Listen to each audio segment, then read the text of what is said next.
नमस्कार छात्रों, मैं सरोज कुशवाहा।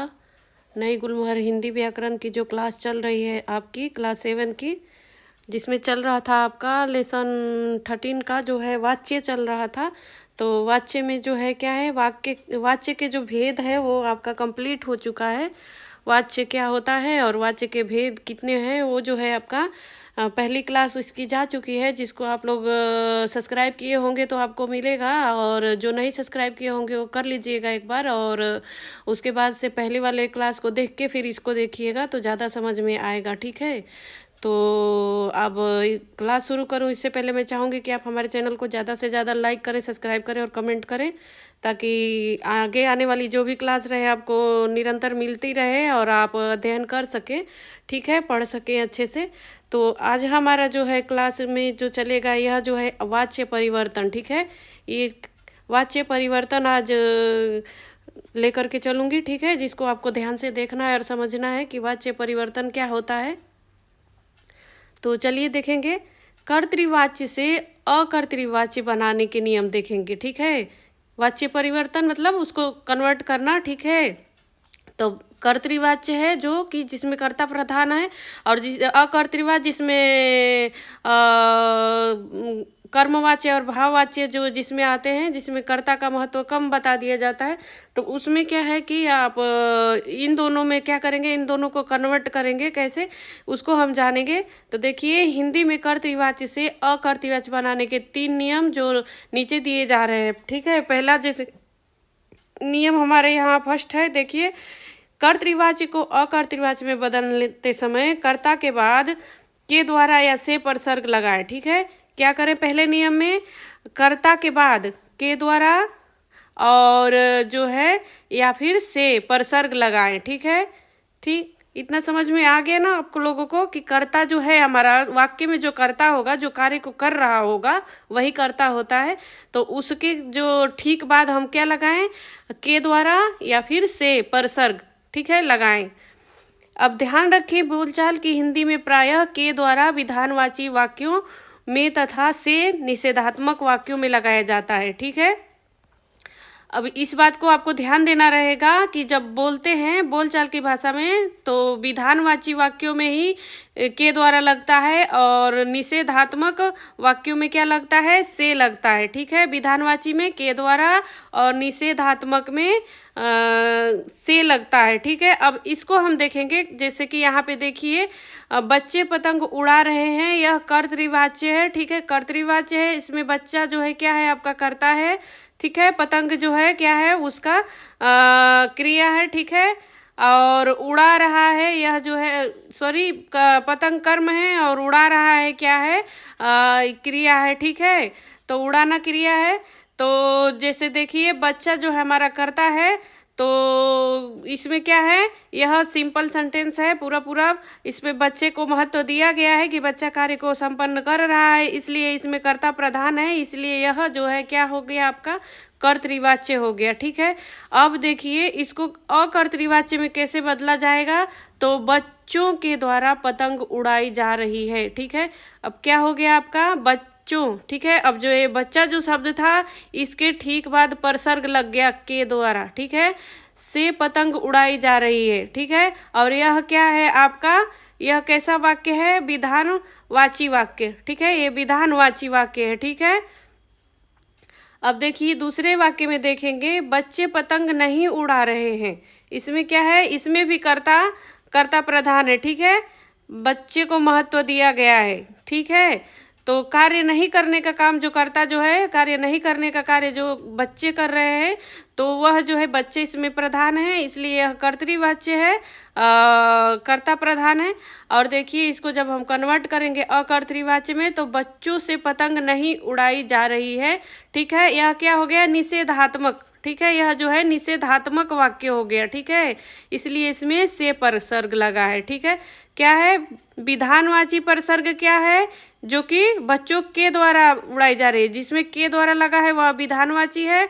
अब बच्चों से पतंग नहीं उड़ाई जा रही है, से जिसमें लगा है वह क्या हो गया, निषेधात्मक अर्थात निगेटिव। ठीक है, निगेटिव सेंटेंस में से लगता है। ठीक है, जिसमें नकारात्मक शब्द होगा वह जो है क्या होगा, उसमें से लगेगा। ये पहला नियम समझ में आ गया आपको, के द्वारा और से। ठीक है, यह पहला नियम है लगाने का, के द्वारा और से को लगाने का नियम। ठीक है, किस में के द्वारा लगेगा और किस में से लगेगा। ठीक है, अब दूसरा नियम देखेंगे। दूसरा नियम में कभी कभी कर्ता तथा कर्म का परस्पर स्थान परिवर्तन भी किया जा सकता है। ठीक है, अब क्या किया जाता है, कर्ता के जगह पे कर्म रखा जाएगा, कर्म के जगह पे कर्ता रख दिया जाता है। अर्थात कर्ता कर्म के स्थान पर चला जाता है और कर्म कर्ता के स्थान पर। लेकिन यह नियम अनिवार्य नहीं है। ठीक है, यह वक्ता की अपनी इच्छा पर निर्भर करता है कि वह परिवर्तन करना चाहता है या नहीं। ठीक है, तो जैसे देखिए यहाँ पे अकर्तृवाच्य में दोनों तरह के वाक्य मिल सकते हैं। ठीक है, कैसे देखेंगे आगे हम। यहाँ पे देखिए, यहाँ कर्ता कर्म और यथा स्थान। ठीक है, कर्ता कर्म और यथा स्थान का क्या अर्थ हुआ, कोई मुझे कमेंट करके बताएगा। पढ़ रहे होंगे तो थोड़ी देर के लिए लिख देंगे कमेंट में। ठीक है, यथा स्थान, यथा स्थान का क्या अर्थ हुआ।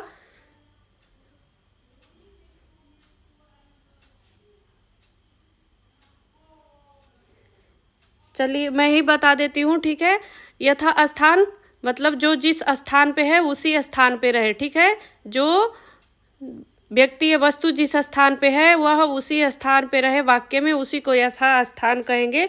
तो देखिए, माता जी के द्वारा खाना बनाया जा रहा है। ठीक है, क्या है, जैसे हम पूछेंगे क्या बनाया जा रहा है तो क्या निकल के आ रहा है, खाना। खाना क्या हो गया, कर्म हो गया। ठीक है, और माता जी के द्वारा, किसके द्वारा, माता जी, तो माता जी कर्ता हो गई। तो कर्ता जो है कर्ता के ही स्थान पे है और खाना भी क्या है, खाना कर्म के स्थान पे। तो कर्ता के स्थान पे कर्ता है और कर्म के स्थान पे कर्म है।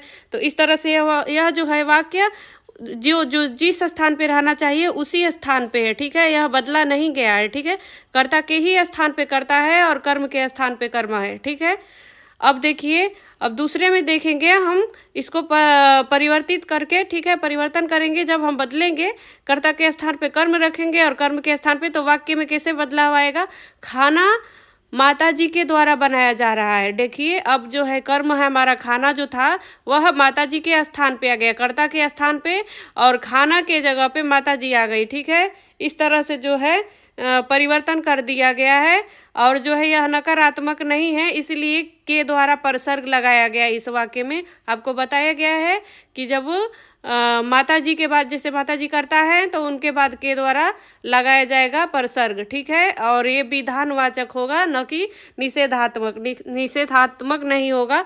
और बच्चों से दूध नहीं पिया जा रहा है। ठीक है, अब ये भी है, जो जिस स्थान पे होना चाहिए उसी स्थान पे है। बच्चे कर्ता के स्थान पे है, दूध कर्म के स्थान पे है। ठीक है, और यह जो है कर्ता कर्म यथा स्थान पे ही है। ठीक है, इस वाक्य में। अब देखेंगे इसको चेंज करेंगे तो कैसे होगा। तो दूध जो है बच्चों से नहीं पिया जा रहा है, तो अब इसमें बदल गया। देखिए, दूध पहले आ गया अर्थात कर्म दूध है, और दूध कर्म पहले आ गया, कर्ता बाद में। और नहीं नकारात्मक शब्द है, निषेधात्मक हो गया। ठीक है, नहीं शब्द क्या होता है, नकारात्मक, न और नहीं, तो यह निषेधात्मक हो गया, इसलिए इसके पीछे बच्चा जो करता है उसके पीछे हम से लगाएंगे। ठीक है, से। तो ये जो है आपको अच्छे से समझ में आ गया होगा कि कैसे इसको बदलेंगे। ठीक है, यह दूसरा नियम था। ठीक है, यथा स्थान से कन्वर्ट करके कर्ता के जगह पे कर्म रख देना, कर्म के जगह पे कर्ता रख देना। तो दो आपको समझ में आ गया होगा। एक तो परसर्ग लगाना विधानवाचक में कैसे लगेगा, और निषेधात्मक में परसर्ग क्या लगेगा, वह पहला था। और दूसरा नियम था आपको कर्ता का कर्म करना और कर्म की जगह पे कर्ता लिखना, यह दूसरा नियम था। अब तीसरा नियम हम पढ़ेंगे। तीसरा नियम में देखिए क्या बता रहा है, क्रिया की धातु या मुख्य क्रिया में भूतकाल से प्रत्यय। ठीक है, भूतकाल के प्रत्यय जैसे कि आ ई ए लग जाते हैं। भूतकाल के प्रत्यय कौन कौन से होते हैं, आ ई ए लग जाते हैं। किसमें, मुख्य क्रिया में। ठीक है, मुख्य क्रिया में या फिर धातु में। ठीक है, तथा क्रियापद के बीच में जा प्रत्यय जोड़ दिया जाता है। क्रिया के बीच में क्या कर दिया जाता है, तो जा। ठीक है, अब देखेंगे कि कैसे कर इसको हम वाक्य जैसे उदाहरण देखेंगे तो हमारा यहाँ पे दिया हुआ है आज माँ खीर बना रही हैं, ठीक है। तो इसमें क्या बोला है कि क्रिया में क्या जोड़ना है, मुख्य क्रिया में आ ई ए प्रत्यय, ठीक है। तो बना, बना में क्या है, आ है, ठीक है। बना शब्द में आ है, ठीक है। और जा प्रत्यय, ठीक है, जा प्रत्यय जैसे कि हम जोड़ेंगे यहाँ पे देखिए यह तो सिंपल सेंटेंस हो गया कि माँ खीर बना रही हैं। जब हम इसको कन्वर्ट करेंगे जैसे कि देखिए आज माँ के द्वारा खीर बनाई जा रही है, तो जैसे देखिए आपका क्या है, मुख्य क्रिया क्या है, बनाना। तो बनाना में जैसे कि आपका ई लग गया, ई भूतकाल प्रत्यय, ठीक है, भूतकाल के प्रत्यय ई, ठीक है। और जा क्या है, जा पर सर्ग जोड़ा जा रहा है इसमें, ठीक है, जा पर सर्ग को जोड़ दिया जा रहा है, ठीक है। अब देखिए धोबी कपड़े नहीं धो रहा है, ठीक है। यह धोना क्या है, यह जो है एक क्रिया है। अब इसको क्रिया में कैसे जोड़ करके हम चेंज करेंगे, तो धोबी से कपड़े नहीं धोए जा रहे हैं।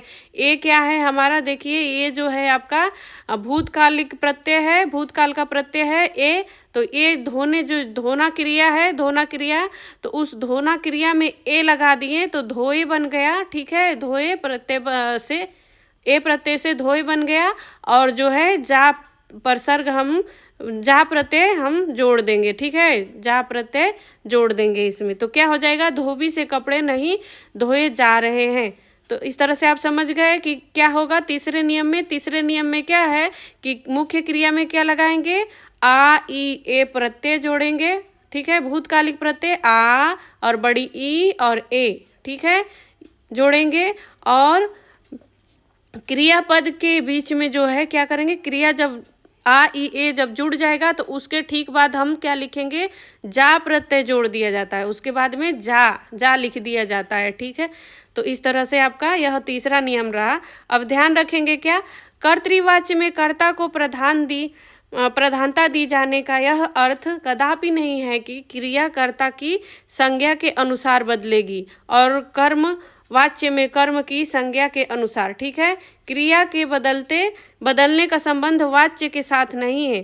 क्रिया के बदलने का संबंध क्रिया के प्रयोग या अन्विति के साथ होता है जो वाच्य का विषय नहीं है, ठीक है। अब देखिए, अब हमको क्या करना है इसमें, वाच्य के संबंध में ध्यान रखने योग्य कुछ बातें। हमको क्या, 3 नियम था, आपको तीनों नियम समझ में आ गया होगा, एक के द्वारा और से वाला, और एक जो था आपका कर्ता कर्म का नियम जो कि कर्ता कर्म के स्थान पे, और तीसरा नियम जो था आ ई ए जो था भूतकालिक प्रत्यय और फिर जा प्रत्यय को जोड़ने वाला नियम, ठीक है। यह जो था आपका नियम था। अब जो है परिवर्तन करने का, वाक्य बदलने का नियम, ठीक है। अब वाच्य के संबंध में ध्यान रखने कुछ बातें क्या होती है, जैसे कि हम देखेंगे।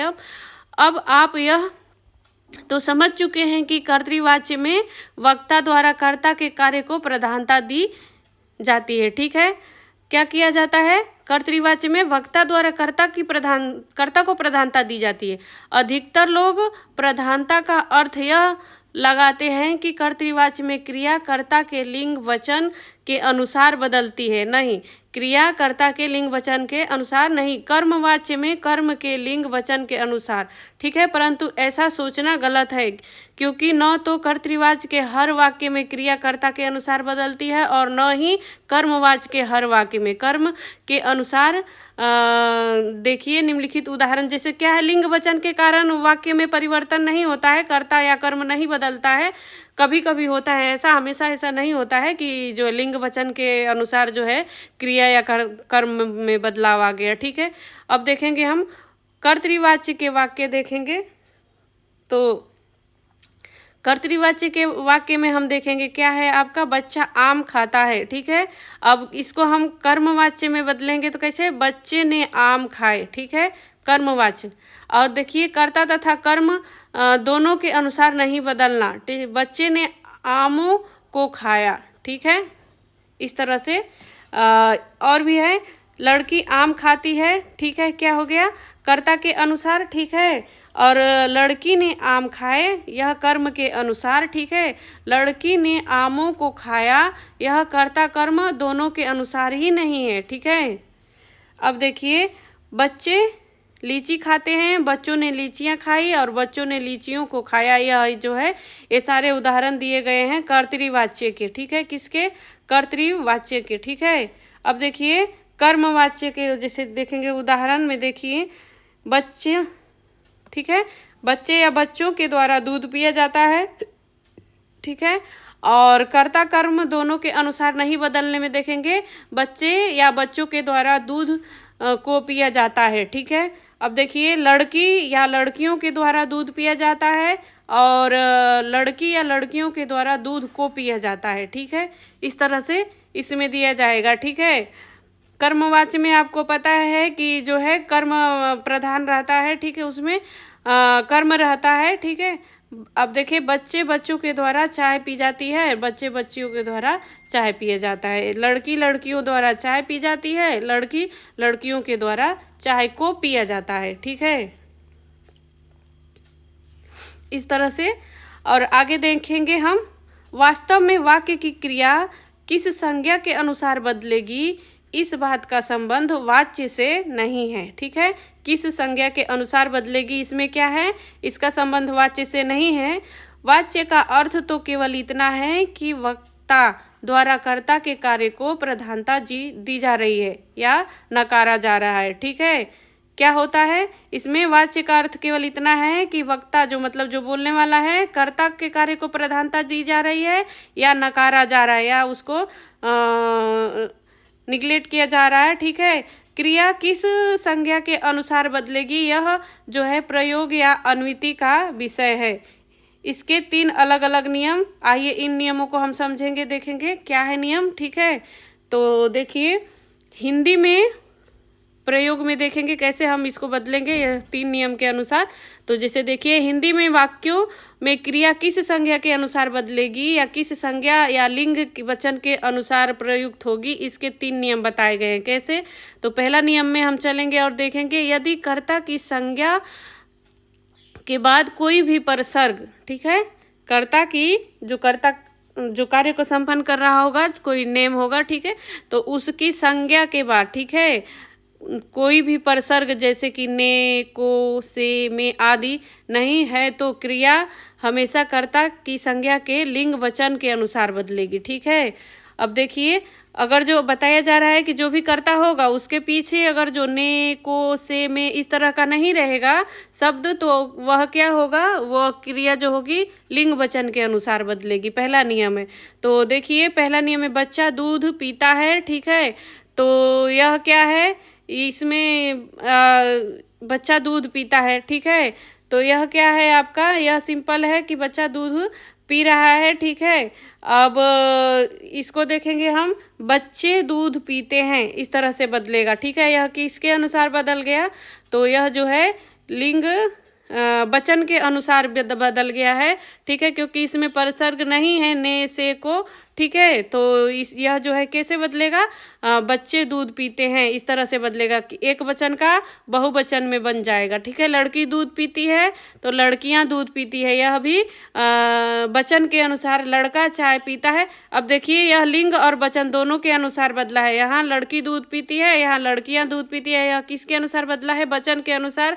लड़का चाय पीता है तो लड़के चाय पीते हैं, यह भी वचन के अनुसार। एक वचन है इधर तो यहाँ बहुवचन में बदल गया, ठीक है। लड़की चाय पीती है, यह भी एक वचन में है, लड़कियां चाय पीती है, यह बहुवचन में हो जाएगा, ठीक है। तो इस तरह से आपको ध्यान देना होगा कि जब ये संज्ञा है, जैसे बच्चा संज्ञा था तो उसके पीछे कोई ने शब्द नहीं है, ना को है, ना से है, ना में है, तो कोई भी परसर्ग नहीं है, तो इसमें क्या होगा, यह जो है लिंग वचन के अनुसार चेंज होगा, ठीक है, यह बदलेगा। यह पहला नियम है। जहाँ क्रियाकर्ता की संज्ञा के अनुसार बदलती है उसे कर्तरी प्रयोग कहते हैं। कर्तरी प्रयोग क्या कहते हैं, कर्तरी प्रयोग किसके अनुसार बदलती है, संज्ञा के, अर्थात ये जो है संज्ञा के अनुसार बदलती है, ठीक है। अब देखिए दूसरा नियम देखेंगे, तो नियम दूसरा है, यदि कर्ता की संज्ञा के बाद कोई भी परसर्ग लगा हुआ है तो क्रिया वाक्य की दूसरी सर्ग सहित संज्ञा या कर्म की संज्ञा के अनुसार बदलेगी। जैसे देखिए यहाँ पे क्या होगा, वाक्य को हम उदाहरण से ज़्यादा समझ में आएगा। तो देखिए, बच्चे ने दूध पिया, बच्चे ने दूध पिया, बच्चे जो है आपका संज्ञा है और उसके ठीक बाद परसर्ग ने आ गया, ठीक है। और दूध क्या है, और पिया, दूध कर्म है, पिया जो है क्या है, उसका क्रिया है। तो देखिए अब हम कैसे बदलेंगे, बच्चों ने दूध पिया, इस तरह से हम बदलेंगे, बच्चों ने दूध पिया, इस तरह से इसको चेंज करेंगे, ठीक है, ने लगाएंगे उसमें, ठीक है। अब लड़की ने दूध पिया, ठीक है, अब लड़कियों ने दूध पिया, इस तरह से एक वचन से बहुवचन में इस तरह से हम कन्वर्ट करेंगे, ठीक है। इसको ध्यान रखना है, ठीक है। लड़के ने चाय पी, लड़कों ने चाय पी, ने पर सर्ग लगाएंगे उसमें, ठीक है। और लड़की ने चाय पी तो लड़कियों ने चाय पी, ठीक है। इतना समझ में आ गया होगा आपको, ने पर सर्ग लगा करके कैसे बदला है, ठीक है। अब देखिए, जब क्रिया कर्म की संज्ञा के अनुसार बदलती है तो उसे कर्मणी प्रयोग कहते हैं, ठीक है। अब इसमें क्या था, संज्ञा के अनुसार बदली थी, कर्ता की संज्ञा के अनुसार। अब कर्म के अनुसार बदलेगी जब, तो कर्मणी कहेंगे। जब कर्ता के अनुसार बदलेगी तो कर्तरी कहेंगे। अब कर्म के अनुसार जब बदलेगी क्रिया तो क्या कहेंगे, कर्मणी कहेंगे। तो कैसे देखेंगे हम, देखिए तीसरा नियम, यदि कर्ता या कर्म दोनों ही संज्ञाओं के स्थान पर परसर्ग लगे हुए हैं तो क्रिया इन दोनों के अनुसार बदलकर तटस्थ हो जाएगी, ठीक है। और क्रिया का तटस्थ रूप ही पुल्लिंग एक वचन के पुरुष, देखिए यहाँ पे उदाहरण में देखेंगे हम, ठीक है। तो बच्चों ने दूध चाय को पिया, ठीक है। कैसे बदला है, इसमें हम देखेंगे कि बच्चे और बच्चों ने दूध चाय को पिया, किसके अनुसार बदला है, कर्म के अनुसार। किसके अनुसार बदलेगा यह, कर्म के अनुसार, ठीक है। तो देखिए, लड़कियों ने दूध चाय को पिया, ठीक है, कर्म के अनुसार। देखिए, इस वाक्य की क्रिया न तो कर्ता की संज्ञा के अनुसार बदलती है और न कर्म की संज्ञा के अनुसार। उस वाक्य को भावे प्रयोग कहते हैं, ठीक है। अब देखिए क्या है, जिस वाक्य में कर्ता के अनुसार बदलेगी वह कर्तरी, और जिसमें कर्म के अनुसार क्रिया बदलेगी, ठीक है, वह कर्मणी, और जो जिसमें न कर्ता और न कर्म के अनुसार बदलेगी वह भावे प्रयोग कहलाएगा, ठीक है। कर्तरी प्रयोग, कर्मणी प्रयोग और भावे प्रयोग, यह जो है 3 आपका यह था नियम, ठीक है। अब देखिए, ध्यान रखने की कुछ बातें हैं। वाच्य तथा प्रयोग दोनों अलग अलग हैं, ठीक है। वाच्य तथा प्रयोग दोनों अलग अलग हैं। वाच्य का अर्थ है एक बात को 2 तरह से कहना, ठीक है, एक बात को 2 तरह से कहना वाच्य का।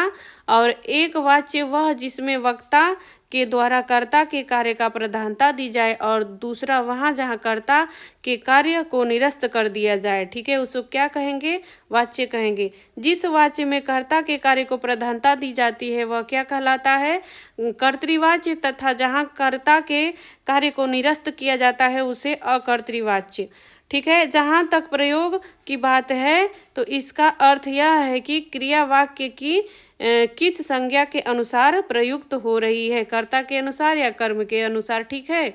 अब देखेंगे आगे, यहाँ पे देखेंगे दूसरा है, कर्तृवाच्य में 3 ही प्रयोग हो सकते हैं। जैसे कि बच्चा चाय पीता है तो कर्तरी प्रयोग, ठीक है, बच्चा कर्ता के अनुसार प्रयोग होगा तो कर्तरी, तो बच्चा चाय पीने का कार्य कौन कर रहा है, तो बच्चा, और इसमें कर्तरी प्रयोग है। बच्चे ने चाय पी तो चाय पिया जा रहा है किसके द्वारा, बच्चे के द्वारा, तो यह कर्मणी कर्म प्रधान है, ठीक है। और बच्चे ने चाय को पिया, ठीक है, तो इसमें क्या है, ना ही कर्ता को महत्व दिया गया है ना ही कर्म को, ठीक है। तो इसमें क्या हो गया, भावे प्रयोग हो गया, ठीक है, इसमें भाव प्रधान है, ठीक है, भावे प्रयोग। अब कर्म वाच्य के वाक्यों में 2 ही प्रयोग संभव है, जैसे कि कर्मणी प्रयोग तथा भावे प्रयोग, ठीक है, किसमें, कर्मवाच्य के वाक्यों में, ठीक है, 2 ही प्रयोग, कर्तरी और कर्मणी, ठीक है। जैसे देखेंगे हम कर्मणी और भावे, ठीक है। तो बच्चे के द्वारा दूध पिया गया, ठीक है, इसमें कर्म प्रधान है, दूध किसके द्वारा पिया गया, दूध पिया गया किसके द्वारा, बच्चे के द्वारा, तो इसमें दूध को महत्व दिया गया है ज़्यादा, ठीक है। वो दूध क्या है, पिया जा रहा है किसके द्वारा, बच्चे के द्वारा, तो इसमें कर्म प्रधान है। और बच्चे के द्वारा चाय पी गई, तो इसमें भी चाय को महत्व ज़्यादा दिया गया, इसलिए कर्मणी प्रयोग है। और बच्चे के द्वारा दूध चाय को पिया गया, दूध या चाय को पिया गया, इसमें क्या हुआ, ना ही कि चाय को महत्व मिला या दूध को, और ना ही बच्चे को, ठीक है। तो इसमें भावे प्रयोग हो गया, ठीक है। यहाँ तक आपको समझ में आ गया होगा। अभी आगे देखिए, कर्मवाच्य में कर्तरी प्रयोग कभी नहीं होगा, क्योंकि अकर्तृवाच्य के वाक्यों में कर्ता के बाद से के द्वारा परसर्ग लगे होते हैं, ठीक है। किसमें, कर्मवाच्य में, ठीक है। भाववाच्य के वाक्य हमेशा भावे प्रयोग से ही होंगे, क्योंकि कर्ता के बाद से के द्वारा लगे होंगे, ठीक है, से के द्वारा भाववाच्य में, ठीक है। तथा अकर्मक क्रिया होने के कारण वाक्य में कर्म होगा नहीं, होगा ही नहीं, ठीक है।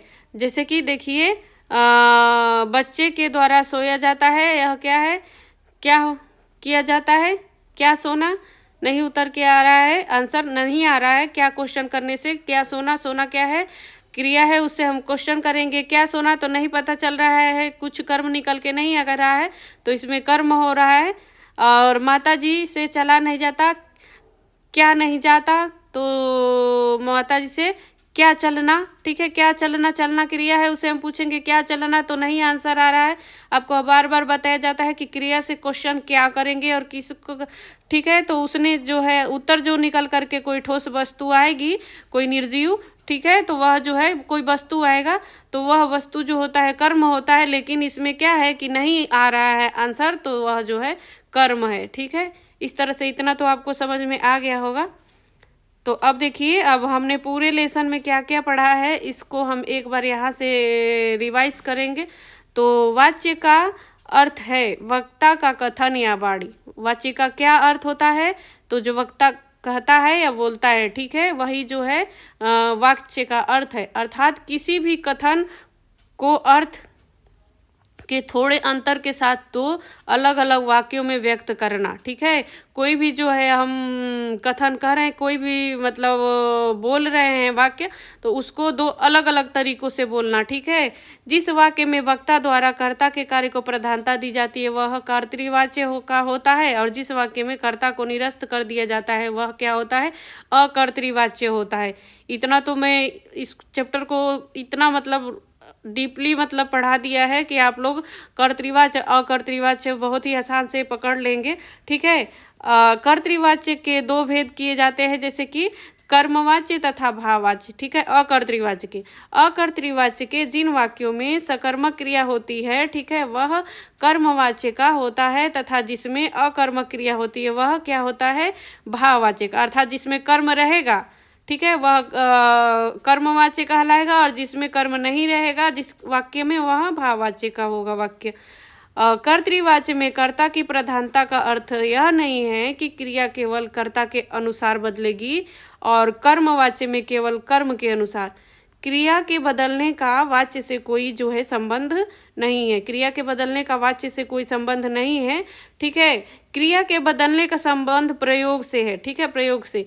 हिंदी में वाक्यों में 3 प्रयोग हो सकते हैं, जैसे कर्तरी, कर्मणि और भावे, ठीक है। कर्तरी प्रयोग, कर्मणि प्रयोग और भावे प्रयोग। तो ये रहा आपका कंप्लीट लेसन, ठीक है, लेसन 13 का, ठीक है। तो आप इसको जैसे इस क्लास को देखिएगा, इससे पहले जो पहली वाली क्लास पार्ट 1 वाली गई होगी उसको देख के फिर इसको देखिएगा, तो और अच्छे से समझ में आएगा। और आप लोग ऐसे ही पढ़ते रहिए, बने रहिए हमारे साथ, the Hindi classes bye Saroj Kushwaha. और आज के